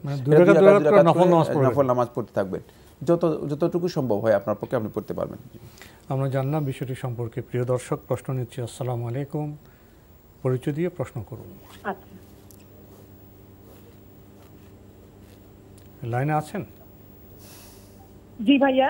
লাইনে থাকলে পরিচয় দিয়ে প্রশ্ন করুন। আচ্ছা, আসসালামু আলাইকুম। ওয়ালাইকুম আসসালাম। আমি ভাইয়া নিউ ইয়র্ক থেকে বলছি। জি বলুন। ভাইয়া, আমার প্রথম প্রশ্নটা হচ্ছে যে সাইফুল্লাহ ভাই এপিসোড 11-তে বলছিলেন যে 2 রাকাত মানে নামাজ পড়লো, মানে নবীজিকে মানে অনুসরণ করে, এবং সেই 2 রাকাত নামাজ কি তিনি করতে পারবেন? ওই 2 রাকাতকে আমি তাহিয়াতুল ওযু নিয়ত করে পড়তে পারবো আর মাফ চাওয়ার জন্য? পেয়েছেন প্রশ্নটি? আমরা প্রশ্নটি একটু স্পষ্ট করে শুনতে পাইনি, আপনি কি আরেকটু ধীরে প্রশ্নটি রিপিট করবেন? আচ্ছা ঠিক আছে ভাইয়া। আমি জানতে চাচ্ছিলাম যে সাইফুল্লাহ ভাই এপিসোড 11-তে বলেছিলেন যে কেউ যদি নবীজিকে অনুসরণ করে ওযু করলো এবং খালেস অন্তরে 2 রাকাত নামাজ পড়লো, তার সব গুনাহ মাফ করে দেওয়া হবে। তো আমি জানতে চাচ্ছি সেই 2 রাকাত নামাজ কি আমি প্রত্যেক নামাজের আগে যে তাহিয়াতুল ওযু পড়ি সেই সাথে আমি নিয়ত করতে পারি যে আল্লাহ এই 2 রাকাত নামাজের মাধ্যমে আপনি আমার গুনাহগুলি মাফ করে দিয়েন? জি, আপনার প্রশ্ন পেয়েছি। আর কোনো প্রশ্ন আছে? জি ভাইয়া, আরেকটা প্রশ্ন ছিল। জি, সেই প্রশ্ন হচ্ছে যে সাইফুল্লাহ ভাই বললেন যে ফেরাউনের পরিবারকে দিন রাত্রে আগুনের সামনে আনা হয়, সেটা কোন সূরার কত নম্বর আয়াত? ফেরাউনের পরিবারকে সামনে যে কবরে আগুন নিয়ে আসা হয়? জি ভাইয়া, দিন রাত্রে নাকি ওনাদেরকে আগুনের সামনে আনা হয়, এটা কোন সূরার কোন আয়াত? আচ্ছা, ধন্যবাদ আপনাকে। প্রথম প্রশ্ন, নবীজি সাল্লাল্লাহু অনুসরণ করে কেউ যদি আন্তরিকভাবে ওযু করেন, তারপরে 2 রাকাত নামাজ পড়েন, তার সব গুনাহ মাফ হয়ে যায়, তো ইনি কি সব নামাজের আগে এইভাবে ওযু করে 2 রাকাত নামাজ পড়ে গুনাহ মাফের জন্য মুনাজাত করতে পারবেন? হ্যাঁ, আপনি প্রত্যেক নামাজের আগে ওযু করার পরেই তাহিয়াতুল ওযু পড়তে পারবেন। এর জন্য তো আর তাহিয়াতুল ওযু করতে পারবেন এবং দোয়া করতে পারবেন, দুইটাই আপনার জন্য জায়েজ রয়েছে, এবং এটাই তো এখানে মূল বিষয়। জি, মূল বিষয় এখানে। আরেকটি প্রশ্ন করেছেন যে ফেরাউনের পরিবারের সামনে আগুন নিয়ে আসা হয়, কোন সূরায় আছে এটা? সূরা গাফিরের 46 নম্বর আয়াত। সূরা গাফিরের 46 নম্বর আয়াত। সূরা গাফিরের 46 নম্বর আয়াতে আছে। আমরা জানলাম বিষয়টি সম্পর্কে। প্রিয় দর্শক, প্রশ্ন নিচ্ছে। আসসালামু আলাইকুম, পরিচয় দিয়ে প্রশ্ন করুন। লাইনে আছেন? লাইনে থাকলে পরিচয় দিয়ে প্রশ্ন করুন। হ্যালো, আসসালামু আলাইকুম। ওয়ালাইকুম আসসালাম। জি, আমি দুটি প্রশ্ন রাখতে চাচ্ছি। আমি টাঙ্গাইল থেকে রেজাউল ইসলাম বলছিলাম। জি, টেলিভিশনের ভলিউমটা একটু কমিয়ে ধীরে স্পষ্ট করে প্রশ্নটি করলে ভালো হয়। জি, প্রশ্ন করুন। জি জি, আমি জানতে চাচ্ছি যে যাকাতটা আমরা কিভাবে দিব এবং কাকে কাকে যাকাতটা দেওয়া যাবে? এটা কি টাকা পয়সা দিয়ে দেওয়া যাবে নাকি জিনিসপত্র, খাবার বা অন্যান্য কিছু জিনিস দিয়ে দেওয়া যাবে? এটা হলো আমার 1 নম্বর প্রশ্ন। এবং 2 নম্বর প্রশ্ন হচ্ছে জাকাতগুলো কাকে কাকে দিতে পারবো? এই মিসকিন ফকির ওনারা ছাড়া আত্মীয় স্বজন কাকে কাকে দিতে পারবো, এটা একটু কাইন্ডলি বলবেন আমাকে। আপনি তো ব্যাপক প্রশ্ন করলেন। জাকাত কাকে দিতে পারবেন, টাকা পয়সা দিয়ে দেওয়া যাবে না খাবার দিয়ে দেওয়া যাবে, তারপর আত্মীয় স্বজনকে দেওয়া যাবে কিনা? জাকাতের খাত নির্দিষ্ট। আল্লাহ সুবহানাহু ওয়া তাআলা কোরআনে কারীমে সূরা আত-তাওবায় 60 নম্বর আয়াতের মধ্যে বলে দিয়েছেন, 60 আয়াত নম্বর 60, একটু দেখে নেবেন, বিস্তারিত দেখে নেবেন। জি, আল্লাহ আমার রব, এই রবি আমার সব। আল্লাহ আমার রব, এই রবি আমার সব। আমরা প্রশ্ন নিচ্ছি। আসসালামু আলাইকুম, পরিচয় দিয়ে প্রশ্ন করুন। আসসালামু আলাইকুম, আমি ওয়ালাইকুম প্রফেসর আসসালাম। মনোয়ার বলছি। আমি জানতে চাচ্ছি একটু, জি আমি জানতে চাচ্ছি, অবশ্য রমজান সম্পর্কিত না, আমি মসজিদ সম্পর্কিত একটু জানতে চাচ্ছি বিষয়টা। জি, যে মসজিদের দাপ্তরিক কাজকর্ম করার জন্য মসজিদের দোতলায় যেমন একটা অংশ অপরিত্যক্ত, মানে পরিত্যক্ত, যে জায়গায় নামাজ অনুষ্ঠিত হইতো না, হয়তো ওয়েস্টের জিনিসপত্র রাখতো, ওখানে কোনো কক্ষ তৈরি করে দাপ্তরিক কাজ, মসজিদের দাপ্তরিক কাজ ওখানে করা যাবে কিনা? জি, আর কোনো প্রশ্ন আছে? আমি এই জিনিসটা একটু জানতে চাচ্ছি। আমরা কমিটিরা ওই ধরনের একটা কক্ষ করেছি তো। জি জি জি, আপনি খুবই গুরুত্বপূর্ণ প্রশ্ন করেছেন, পেয়েছেন তো প্রশ্ন? হ্যাঁ, প্রশ্ন পেয়েছি। মসজিদের মানে সুবিধার্থে মসজিদে কাজ করার জন্য যদি কক্ষ তৈরি করা হয়, এতে কোনো ধরনের অসুবিধা নেই, এটা জায়েজ রয়েছে, করতে পারবেন। ব্যক্তিগত কাজে সেটা ব্যবহার করা যাবে না, ব্যক্তিগত কাজে ব্যবহার করা যাবে না, মসজিদের দাপ্তরিক কাজে, মসজিদের কাজে ব্যবহার করতে হবে। জি, আমরা বিষয়টি সম্পর্কে জানলাম। প্রিয় দর্শক, প্রশ্ন নিচ্ছি। আসসালামু আলাইকুম, পরিচয় দিয়ে প্রশ্ন করুন। ওয়ালাইকুম, জি আমি এখানে থেকে মামুন বলছিলাম। জি ভাইয়া বলুন। আসলে আমার একটা ডিপিএস আছে একটা ব্যাংকে। হ্যাঁ, এই ডিপিএস এর বিপক্ষে কি আমি কোনো জাকাত দিতে হবে? ডিপিএস থেকে আপনি কি মাসে মাসে বা 2-3 মাস পরে কোনো বেনিফিট নেন, লাভ নেন? লাভটা এখন নেই। ডিপিএসটা হলো 10 বছরের জন্য করা। আপনি 10 বছর পরে একবারে পাবেন, তাই না? জি জি, ধন্যবাদ আপনাকে। আর কোনো প্রশ্ন আছে? না, ধন্যবাদ।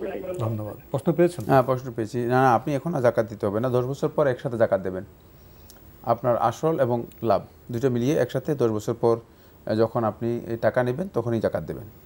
আমরা জানলাম বিষয়টি সম্পর্কে। প্রিয় দর্শক, প্রশ্ন নিচ্ছি। আসসালামু আলাইকুম, পরিচয় দিয়ে প্রশ্ন করুন। জি আসসালামু আলাইকুম, আমি চিটং থেকে তাসনুবা বলছিলাম। জি বলুন। যে আমি আমার দেনমোহরে যে গহনা পেয়েছি, মানে গোল্ড, ওটা 7.5 ভরির বেশি। জি, তো 7.5 ভরির বেশি। এখন আমি চাচ্ছিলাম ওটা, মানে আমি ওটা আমার ছেলের জন্য রেখে দিয়েছি ব্যাংকে। এখন ফিক্স করে রেখে দিয়েছি এবং কিছু রেখেছি হজে যাওয়ার জন্য আলাদা করে। এখন ওটার উপরে আমার জাকাতটা কিরকম আসবে বা আমার কিভাবে দিতে হবে আমি বুঝতে পারতেছি না। আর কোনো প্রশ্ন আছে? জি না, আর কোনো প্রশ্ন। ধন্যবাদ আপনাকে। পেয়েছেন তো প্রশ্ন? হ্যাঁ, প্রশ্ন পেয়েছি। মানে যেহেতু তিনি ফিক্সড করে রেখে দিয়েছেন, তাহলে এতে জাকাত আসবে এবং 40 ভাগের 1 ভাগ এখান থেকে আপনাকে জাকাত বের করে দিতে হবে। হিসাব করে 40 ভাগের 1 ভাগ জাকাত দিলেই হয়ে যাবে। আমরা জানলাম বিষয়টি সম্পর্কে। প্রিয় দর্শক, প্রশ্ন নিচ্ছি। আসসালামু আলাইকুম, পরিচয় দিয়ে প্রশ্ন করুন। আসসালামু আলাইকুম। ওয়ালাইকুম আসসালাম। জি, আমি রংপুর থেকে বলছিলাম। জি জি জি জি রংপুর থেকে বলছি। জি, আপনি বলুন আপনার প্রশ্ন করুন। আমার, আপনারা তো রমজান বিষয়ে আলোচনা করেন, আমি রমজান বাইরে আর কি, মসজিদের একটা বিষয় হলো, আমার মসজিদে একজন খতিব। জি জি জি, মসজিদ খতিব। জি জি, আমার মসজিদের একজন খতিব, তো উনি ওই পাশে মসজিদের খুব কাছাকাছি জায়গায় থাকেন আর কি। জি, তো বলুন। জি, উনি ওই ফজরের নামাজে জামাতে পড়তে আসেন না, তা এটা নিয়ে 2-1 মুসল্লি মসজিদে নামাজ পড়তে চায় না, কয় আপনাদের মসজিদের খতিব মসজিদে ফজর নামাজ জামাতে আসেন, আপনাদের ওনার পিছনে নামাজ হয় না।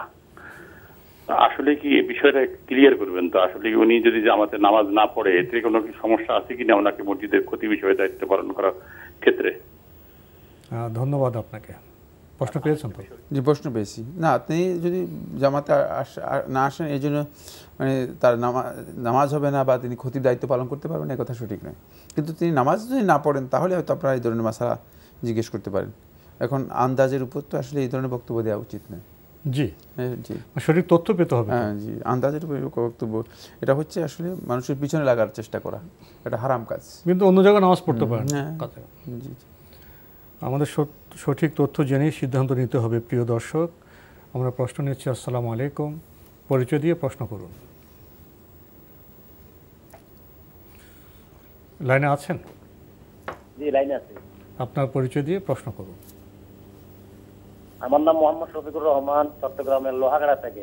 জি বলুন। আমার প্রথম প্রশ্ন হচ্ছে যে আপনার ওই এশারের নামাজ আগে জামাত ছাড়া পড়ার পরে বিতরের নামাজ ওই তারাবির নামাজ জামাতে করা যাবে কিনা, এবং দ্বিতীয় কথা হচ্ছে মহিলাদের নিয়ে জামাত করতে গিয়ে গায়ের মুহররমাত থাকতে পারবে কিনা, আর মহিলাদের নিয়ে একজন মহিলা একজন পুরুষ জামাত করতে গেলে খালি ইমাম কোথায় দাঁড়াবে, মানে একসাথে দাঁড়াবে নাকি দুজন দুই লাইনে দাঁড়াবে, এই প্রশ্ন আমার।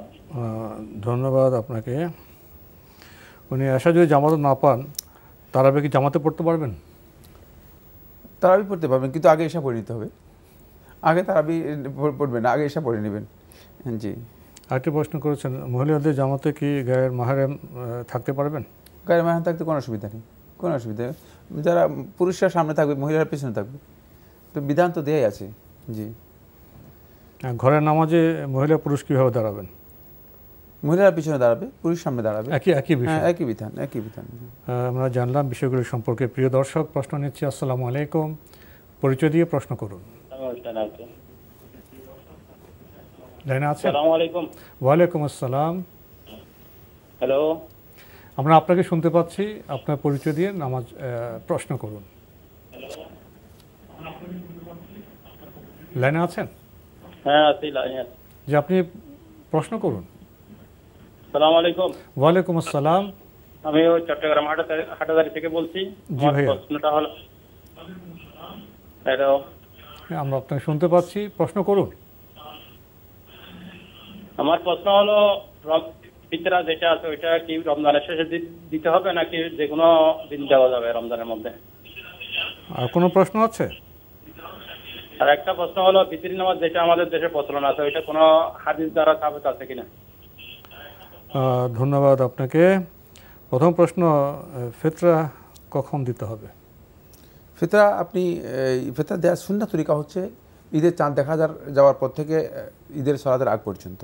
বাকি আপনি একদিন আগেও দিতে পারবেন, 2 দিন আগেও দিতে পারবেন, এটা হচ্ছে উত্তম। এখন থেকে আদায় করে দেবেন, এখন তো অনেক সময় বাকি রয়েছে। উত্তম হচ্ছে 1 দিন বা 2 দিন আগে দিতে পারবেন। আর চাঁদ দেখা যাওয়ার পর থেকে আরম্ভ করে ঈদের সালাতে অংশগ্রহণ করার আগ পর্যন্ত এই সময়টা আদায় করে দিতে হবে। আমরা জানলাম বিষয়টি সম্পর্কে। উনি আরেকটি প্রশ্ন করেছেন, আমাদের দেশে যে বিতর নামাজের প্রচলন যেভাবে হয় এটা কি ঠিক আছে? না, এটা সহিহ হাদিস দ্বারা সাব্যস্ত হয়নি, এটা ইজতিহাদের মাধ্যমে সাব্যস্ত হয়েছে। এটা সহিহ হাদিস সরাসরি এর জন্য সাব্যস্ত হয়নি। আমরা জানলাম বিষয়টি সম্পর্কে। প্রিয় দর্শক, প্রশ্ন নিচ্ছি। আসসালামু আলাইকুম, পরিচয় দিয়ে প্রশ্ন করুন। যে আমি ঢাকা থেকে ডাক্তার সাব্বির, আমি আগেও প্রশ্ন করেছি, আমার আসছে 2টো প্রশ্ন। প্রথম প্রশ্ন হলো, আমার ছোট একটা মেয়ে আছে, ওর বয়স 3 বছর 9 মাস। ওর জন্য আমি ওর ব্যবহারের জন্য আমি কিছু গহনা কিনেছি, আর আমার মিসেসের বিবাহ উপকরণ হিসেবে কিছু গহনা, এবং পরবর্তীতে আমার গত 15-16 বছর আমি কিছু ওকে গহনা কিনে দিয়েছি, দুটোই ব্যবহারের জন্য, এবং সেটা 2-4 মিলে 30 শুনতে পাচ্ছেন? লাস্টের কথা শুনতে পাইনি। আমরা আপনাকে স্পষ্ট শুনতে পাচ্ছি না। আপনি কি টেলিভিশনের ভলিউমটি কমিয়ে একটু জোরে স্পষ্ট করে প্রশ্নটি করবেন? আমার মেয়ে আছে 3 বছর 9 মাস, ওর জন্য আমার কিছু গহনা আছে ওর ব্যাপারের জন্য, এবং আমার স্ত্রীর কিছু গহনা আছে যেটা কিছুটা উপকরণ হিসাবে বিবাহের সময় পেয়েছি, এবং পরবর্তীতে আমি কিছু গহনা কিনে দিয়েছি। সব গহনাই ব্যবহারের উদ্দেশ্য, যে যার পরিমাণ 30 ভরি বা তার বেশি, সেই ক্ষেত্রে কোনো জাকাত আসবে কিনা? এক নম্বর প্রশ্ন। জি। আর 2 নম্বর প্রশ্ন হলো এই ইসলাম প্রচারের যে মাধ্যম আছেন তাবলীগের জামাত, তারা অনেক সময় আমি 2-1জন ব্যক্তিগতভাবে চিনি যারা বলেন যে 3 চিল্লায় যাচ্ছি, আমি জিজ্ঞাসা করি সংসারে স্ত্রী বা মা, বৃদ্ধ মা বাবা যদি থাকে কে দেখবে? বলে আল্লাহ দেখবে। এই কথাটা শুনি কিনা? ধন্যবাদ আপনাকে, আপনি বেশ গুরুত্বপূর্ণ প্রশ্ন করেছেন। প্রথমে জাকাত প্রসঙ্গে, গহনা প্রসঙ্গে, আপনি মেয়ের জন্য গহনা রেখেছেন, স্ত্রীর গহনার প্রসঙ্গে কথা বলেছেন, সব মিলিয়ে 30 ভরি উপরে গহনা হবে, এর জাকাত আসবে না? ব্যবহারের জন্য যদি হয় তাকে এর জাকাত আসবে না। বাকি ব্যবহার ছাড়া যদি আপনি এটাকে একসাথ করে রাখেন, উদ্দেশ্য হচ্ছে সম্পদ হিসেবে মানে জমা করে রাখলেন, গহনা কিনে কিনে জমা করে রাখলেন, তাহলে কিন্তু মানে এতে জাকাত আসবে, জাকাত দিতে হবে। এখন আপনার উদ্দেশ্য সেটা তো আমি জানবো না, কিন্তু উদ্দেশ্য তো আল্লাহ সুবহানাহু ওয়া তাআলা তো সবচেয়ে ভালো জানেন। সেক্ষেত্রে আপনি সঠিক উদ্দেশ্য সম্পর্কে জানতে পারবেন। গহনা ব্যবহারের জন্য হলে এতে জাকাত হয় না। জি, আমরা জানলাম বিষয়টি সম্পর্কে। উনি আরেকটি প্রশ্ন করেছেন একটি সংগঠন প্রসঙ্গে, যারা ইসলাম প্রচার করে থাকেন, ওনারা সংসার ঘরবাড়ি ছেড়ে বাইরে চলে যান। যখন প্রশ্ন করা হয় বৃদ্ধ মা বাবা আছেন, কে দেখবে তাদেরকে? তখন তারা বলেন আল্লাহ দেখবেন। এমন বক্তব্য কি সঠিক? আল্লাহ তাআলা তো সব কিছু দেখবেন। দেখলে আল্লাহ সুবহানাহু ওয়া তাআলা দায়িত্ব দিলেন কেন? মানুষের কোন দায়িত্ব আছে? মানুষের দায়িত্ব দিয়েছে না, মানুষের দায়িত্ব দিয়েছেন আল্লাহ সুবহানাহু ওয়া তাআলা। দায়িত্ব দেওয়ার অর্থই হচ্ছে আল্লাহ রাব্বুল আলামিন এই দায়িত্বের মাধ্যমে দেখবেন। একেবারে স্পষ্ট কথা। দায়িত্বকে পালন করছে কিনা সেটাও দেখবেন। এই বক্তব্য, হ্যাঁ, এই বক্তব্য শরিয়া সম্মত নয়, শরিয়া সম্মত নয়। এটা একেবারেই ভুল বক্তব্য, একেবারেই ভুল বক্তব্য। আমরা জানলাম বিষয়টি সম্পর্কে। প্রিয় দর্শক, প্রশ্ন নিচ্ছি। আসসালামু আলাইকুম, পরিচয় দিয়ে প্রশ্ন করুন। ওয়ালাইকুম আসসালাম, আমি রেজওয়ান বলছি ঢাকা থেকে। জি ভাইয়া বলুন। আমার প্রশ্ন হলো, রোজা অবস্থায় ফরজ গোসল কিভাবে করব? মানে তখন কি কুলি আর নাকে পানি দিব কিভাবে? জি, আর কোনো প্রশ্ন আছে? আর আরেকটা নামাজ সম্পর্কিত, জি, যে আত্তাহিয়াতু দুরূদ শরীফ পড়ার পর তো কি বাংলায় দোয়া করা যাবে, আর কোরআনের দোয়াও কি পড়া যাবে কিনা?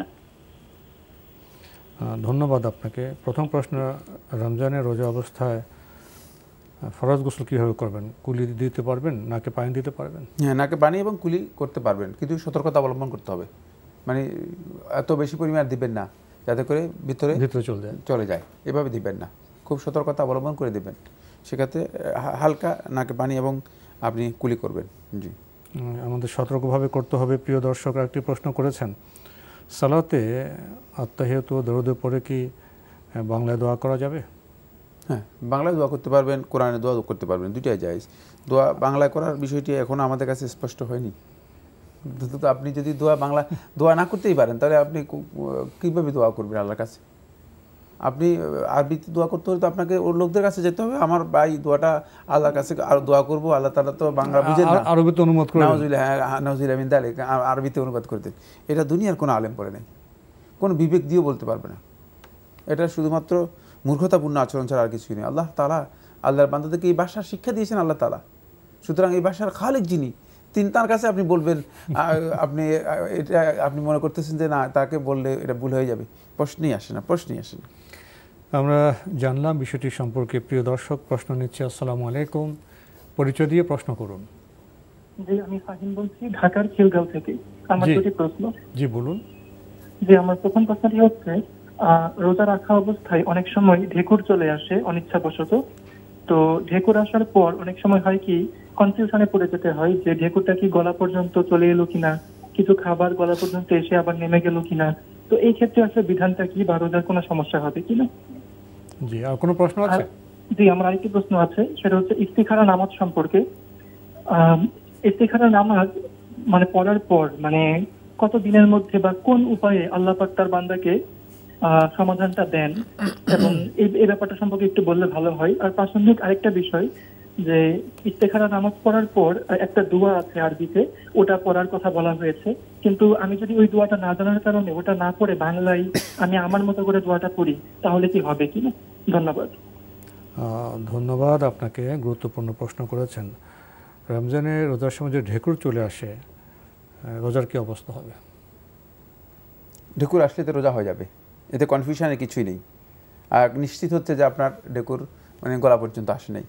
জি, আমরা জানলাম বিষয়টি সম্পর্কে। ইস্তেখারা নামাজ প্রসঙ্গে প্রশ্ন করেছেন যে এরপরে কতদিন পরে কিভাবে আল্লাহ সমাধান দিয়ে দেবেন, আর যে দোয়াটার কথা বললেন সেটা কি বাংলা করা যাবে? সমাধান বলতে ইস্তেখারা সালাতের মাধ্যমে সমাধান আসে না, এটা একটা ভুল ধারণা। অনেকে মনে করেন যে ইস্তেখারা সালাত পড়লে মনে হয় আল্লাহর পক্ষ থেকে ওহির মতো নাজিল হয়ে যায়, তারপরে তিনি সমাধান পেয়ে যাবেন। না, এটা নয়। ইস্তেখারা সালাতের মাধ্যমে আল্লাহ তাআলার কাছে আপনি মানে আপনার নিজের কল্যাণের জন্য আপনি দরখাস্ত করেন। ইস্তেখারা সালাত এবং এই দোয়ার মাধ্যমে আল্লাহ তাআলার কাছে আপনি আপনার নিজের কল্যাণের জন্য, কাজের ক্ষেত্রে নিজের কল্যাণের জন্য দরখাস্ত করবেন। এটা হচ্ছে ইস্তেখারা সালাত। সুতরাং সেক্ষেত্রে এই কাজটা যদি আপনার জন্য কল্যাণকর হয়, তাহলে আল্লাহ সুবহানাহু ওয়া তাআলা এই কল্যাণকর কাজের প্রতি আপনাকে আল্লাহ রাব্বুল আলামিন একটা আপনার একটা টান, একটা আগ্রহ তৈরি করে দেবে, একটা আগ্রহ সৃষ্টি হবে। এটা হচ্ছে ইস্তেখারার মূল কথা। এখানে মানে স্বপ্নের মাধ্যমে আপনি পেয়ে যাবেন, অথবা দিনের বেলায় কেউ এসে আপনাকে বলবে হ্যাঁ তুমি এই কাজটি করো, তোমার এটা ফলপ্রসূ হবে, না, এগুলো কিছুই না, এগুলো ভুল ধারণা। আমরা জানলাম বিষয়টি সম্পর্কে। প্রিয় দর্শক, প্রশ্ন নিচ্ছি। আসসালামু আলাইকুম, পরিচয় দিয়ে প্রশ্ন করুন। লাইনে আছেন? ওয়ালাইকুম আসসালাম, আপনার পরিচয় দিয়ে প্রশ্ন করুন। আমার বাড়ি মাইমিসিং। জি,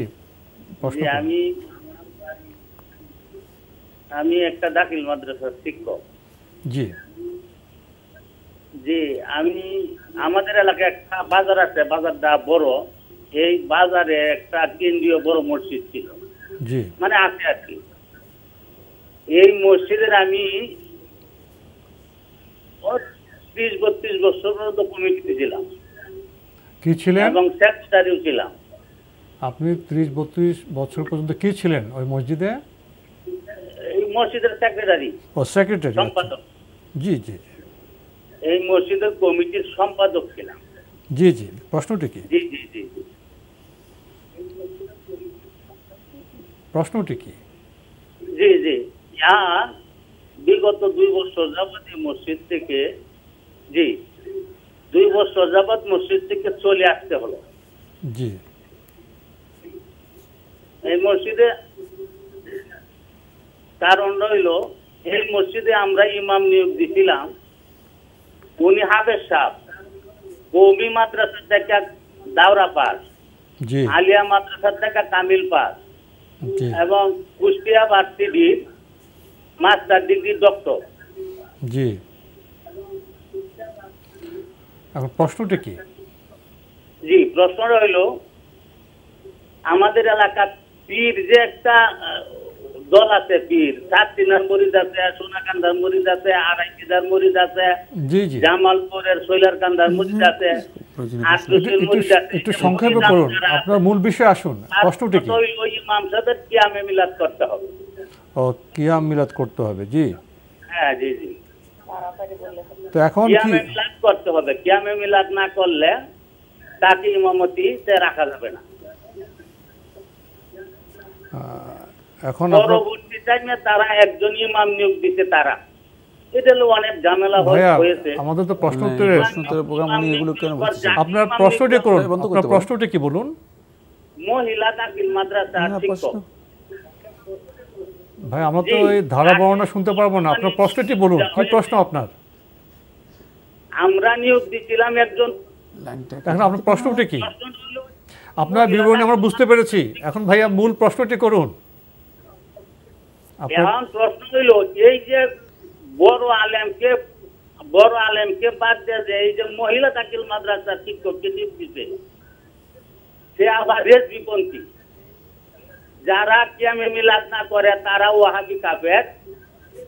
এখন এই ব্যক্তির ভাতে নামাজ হবে কিনা? ধন্যবাদ আপনাকে, আপনি পুরো একটি সমাজচিত্র নিয়ে আসলেন এই প্রশ্নে। এটা অনেক সংক্ষেপে করা যেত। প্রশ্ন পেয়েছেন তো? না, আমি প্রশ্ন পাইনি। আর 2 নম্বর হচ্ছে, উনি প্রশ্নের মধ্যে সারা বাংলাদেশের যত ফেরকা আছে, এই ফেরকা সব দ্বারা বর্ণনা করার কোনো প্রয়োজন ছিল না। আমার মনে হচ্ছে যে প্রশ্ন তেমন কোনো ইম্পর্টেন্ট কিছুই না। জি। আচ্ছা, আমরা এই বিস্তৃত বিবরণের প্রশ্ন যেতে পারছি না প্রিয় দর্শক, আমরা অন্য প্রশ্নে যাব। আসসালামু আলাইকুম, পরিচয় দিয়ে প্রশ্ন করুন। ওয়ালাইকুম আসসালাম। আসসালামু আলাইকুম। ওয়ালাইকুম আসসালাম।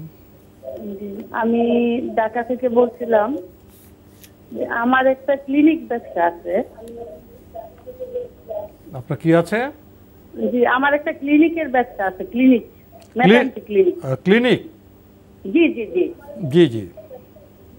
এখন প্রশ্ন হলো, এটাতে হলো গর্ভবতী মায়েদের সেবা প্রদান, মানে প্রসব পরবর্তী সেবা প্রদান, এবং আপনার ওই যে ডেলিভারি করানো হয় আর কি, নরমাল ডেলিভারি গুলি। এটা আমরা বুঝতে পেরেছি, প্রশ্নটা কি? প্রশ্নটা হলো, এখানে যারা রোগীগুলি নিয়ে আসে, মিডিয়া পার্সন যারা, তাদেরকে যেমন আমি একটা রোগী থেকে 5,000 টাকা নিলাম, তাকে আমি 1,000 টাকা ইনসেনটিভ প্রদান করি। জি, আসলে কতটা হালাল সম্মত, বা আমার ব্যবসাটা কি হালাল, মানে আমি এটা জানতে চাইছিলাম আর কি। ধন্যবাদ আপনাকে। ক্লিনিক ব্যবসা, তো ক্লিনিক ব্যবসা কী কী হয় আমরা জানি। মূল প্রশ্নটি, মিডিয়া পার্সন তাকে ইনসেন্টিভ দেওয়ার জন্য কিছু অর্থ দেওয়া হয়, তো এটা কি ঠিক আছে? এতে কোনো অসুবিধা নেই। মিডিয়া তো মানে নচেত আপনার কিন্তু কাজ করবেন তো, সেটা আপনি মানে ব্যবসাকে প্রমোট করার জন্য আপনাকে অবশ্যই মিডিয়াতে লোক লাগাতে হবে। আর তিনি কোনো ধরনের প্রতারণার আশ্রয় না নিলেই হলো। তাকে আপনিও সরাসরি ইনফর্ম করবেন যে কোনো ধরনের প্রতারণা যাতে তিনি আশ্রয় না নেন।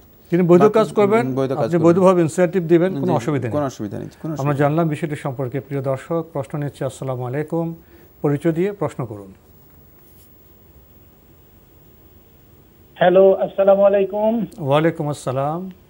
আমি মুস্তাফিজ বলছিলাম ঢাকা থেকে। জি ভাইয়া, বলুন। আমার প্রশ্নটা হলো, আমি ব্যক্তিগত জীবনে নিঃসন্তান। জি। এখন আমার যে সম্পত্তি, আমি মারা গেলে কোরআনের আইন অনুযায়ী আমার স্ত্রী 1/4, 4 ভাগের 1 ভাগ সম্পত্তি পাবে।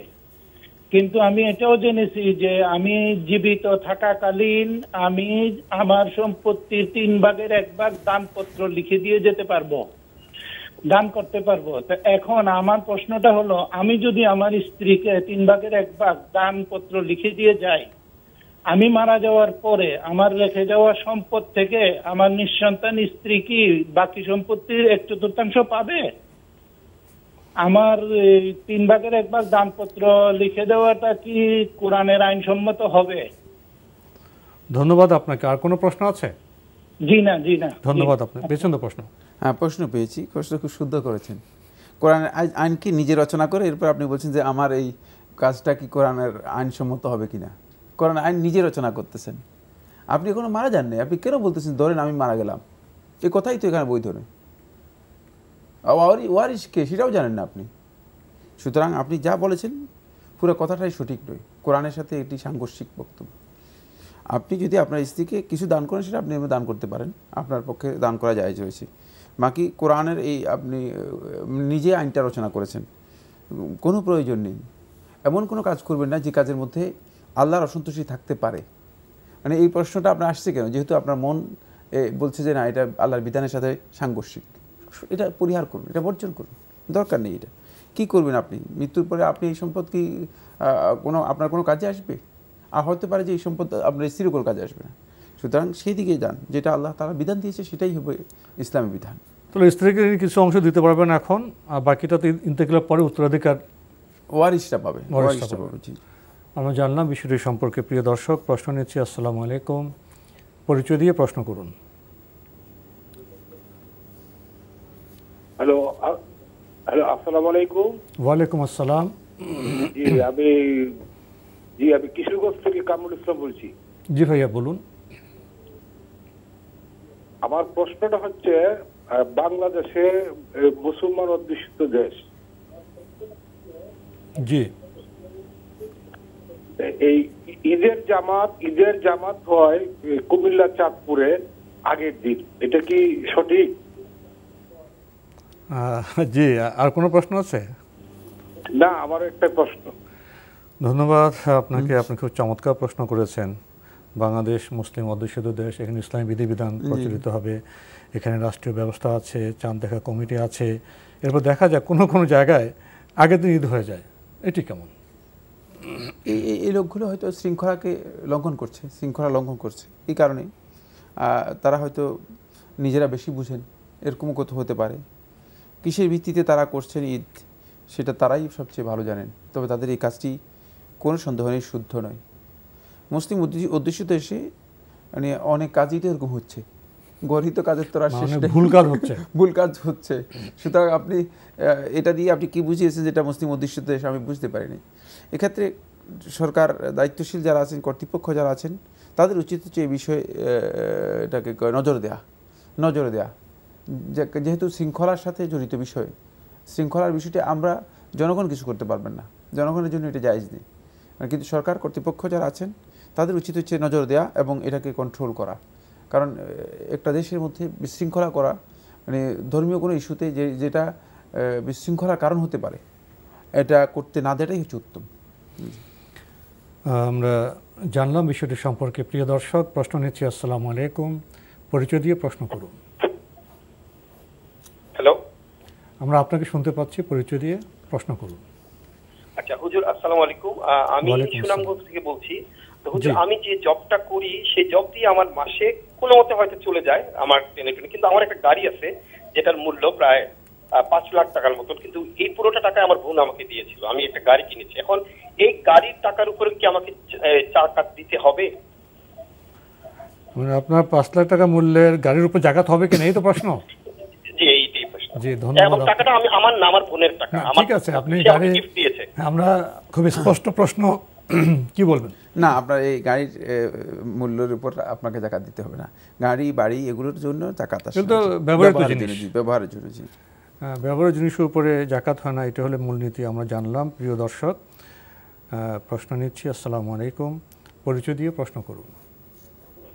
হ্যালো, আপনার জিজ্ঞাসা?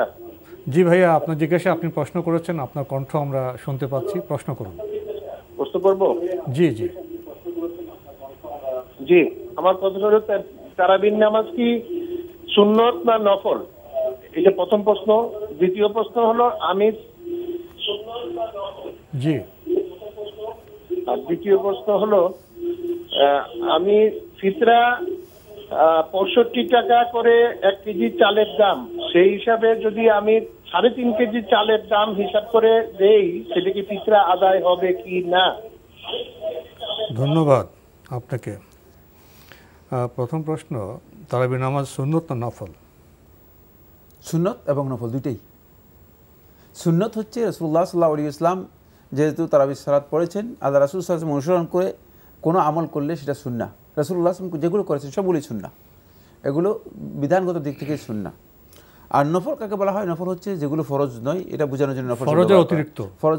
নফল শব্দের অর্থই হচ্ছে অতিরিক্ত, মানে ফরজ যেটা মানে বাধ্যতামূলক আদায় করতে হবে, এর অতিরিক্ত যা আছে এটাকেই নফল বলা হয় থাকে। সুতরাং রাসূলুল্লাহ সাল্লাল্লাহু আলাইহি ওয়াসাল্লামের আমল থেকে প্রমাণিত এটা সুন্নাহ এবং নফল দুইটাই পারিভাষিক অর্থ, দুটার মানে মিনিং, উদ্দেশ্য একই, মানে আলাদা কোনো উদ্দেশ্য নয়। জি, আরেকটি প্রশ্ন করেছেন উনি ফিতরা প্রসঙ্গে। 65 টাকা কেজি চাল ধরে উনি যদি 3.5 কেজি চাল দেন, তাহলে কি ফিতরা আদায় হবে? আদায় হয়ে যাবে। 3.5 কেজি দিলে তো আদায় হবে, আরো বেশি আদায় হবে, বেশি হয়ে যাবে, বেশি হবে। মানে 2.5 কেজি হলে তো হয়ে যায়। 2.5 কেজি হলে মানে উত্তম, মানে বিধান হচ্ছে 2.5 কেজির। বাকি আপনি যদি বেশি দেন তাহলে বেশি সওয়াব পাবেন, কোনো সন্দেহ নেই। বেশি দেওয়ার কারণে এর সওয়াব পাবেন ইনশাআল্লাহ। প্রিয় দর্শক, সময়ের কারণে আমরা আজকে আর প্রশ্ন নিতে পারছি না, তো শেষে যদি আপনি এক বাক্যে বলতেন আমাদের আজকের প্রাসঙ্গিক আলোচনার বিষয় লাইলাতুল কদর প্রসঙ্গে। ধন্যবাদ। লাইলাতুল কদর রাসূলুল্লাহ সাল্লাল্লাহু আলাইহি ওয়াসাল্লাম আমাদেরকে রমাদান মাসের শেষ দশকে তালাশ করতে বলেছেন, এবং এটাও বলেছেন যে রমাদান মাসের শেষ দশকের বেজোড় রাতগুলোতে বেশি গুরুত্বপূর্ণ। এটাও রাসূলুল্লাহ সাল্লাল্লাহু আলাইহি ওয়াসাল্লাম দিক নির্দেশনা করেছেন যে রমাদান মাসের 21, 23 এবং 27 রাতগুলো খুবই গুরুত্বপূর্ণ। তাই সাহাবায়ে কেরামগণ লাইলাতুল কদরের জন্য সর্বোচ্চ চেষ্টা করতেন। এক্ষেত্রে আমরা লাইলাতুল কদর যাতে আমরা পাই, এর জন্য আমাদের যে কাজগুলো করতে হবে সাহাবায়ে রাসূলুল্লাহ সাল্লাল্লাহু আলাইহি ওয়াসাল্লাম আমল দ্বারা সাব্যস্ত হয়েছে, যেগুলো 1 নম্বর হচ্ছে কোরআন তেলাওয়াত করা, 2 নম্বর হচ্ছে অধিক পরিমাণে দোয়া করা, যে সমস্ত আজকারগুলো আছে সেগুলো বেশি করে পড়া। সবচেয়ে গুরুত্বপূর্ণ আজকার যেগুলো সেটা হচ্ছে যেটাকে জান্নাতের বীজ বলা হয় থাকে, 4টি সুবহানাল্লাহ, আলহামদুলিল্লাহ, লা ইলাহা ইল্লাল্লাহ, আল্লাহু আকবার। এগুলো হচ্ছে জান্নাতের গাছগুলো, এগুলো থেকে মানে উঠে অঙ্কুরিত হয়। হ্যাঁ, অনেক ওজন এবং জান্নাতের বীজ এগুলো থেকে জান্নাতের গাছগুলো অঙ্কুরিত হয়ে থাকে। এগুলো বেশি বেশি করে পড়া। তারপরে বেশি করে ক্ষমা প্রার্থনা করা, অনেক বেশি পরিমাণে ক্ষমা প্রার্থনা করা। তারপরে এই রাতটা পুরোটাই জাগার জন্য চেষ্টা করা, যথাসম্ভব পুরোটা জাগার জন্য চেষ্টা করা। এক্ষেত্রে কোরআন স্টাডিও করা যেতে পারে। যদি কেউ পরস্পর বসে কোরআন স্টাডি করেন, সেই আমলটুকু করা যেতে পারে। আর সদকা করা, নবী সাল্লাল্লাহু আলাইহি ওয়াসাল্লাম এই রাতের সদকাকেও গুরুত্ব দিয়েছেন। এই রাতের সদকার ব্যাপারে ওলামায়ে কেরামগণ বলেছে এটা অত্যন্ত ফজিলতপূর্ণ এবং এটার সওয়াবকে আল্লাহ সুবহানাহু ওয়া তাআলা অনেক গুণে বাড়িয়ে দেবেন। তো আজকে আমাদের এখানে শেষ করতে হচ্ছে। আপনাকে অনেক ধন্যবাদ। আপনাকে অবশ্যই ধন্যবাদ। আমরা মহিমান্বিত রজনী অন্বেষণ করব। আমরা আল্লাহ নেয়ামত, এই যে দিন, এটাকে খুঁজে পাবো না চেষ্টার মাধ্যমে? চেষ্টা করি, আল্লাহ আমাদের ইনশাল্লাহ সাফল্য দেবেন। দেখা হবে ইনশাল্লাহ আগামীকাল একই সময়ে। প্রিয় দর্শক, মহান আল্লাহ আমাদের সবাইকে নিরাপদে রাখুন শান্তিতে। আসসালামু আলাইকুম। আল্লাহ আমার রব, এই রবি আমার সব, দামে দামে তুন মনে তারি অনুভব। আল্লাহ আমার রব, এই রবি আমার সব।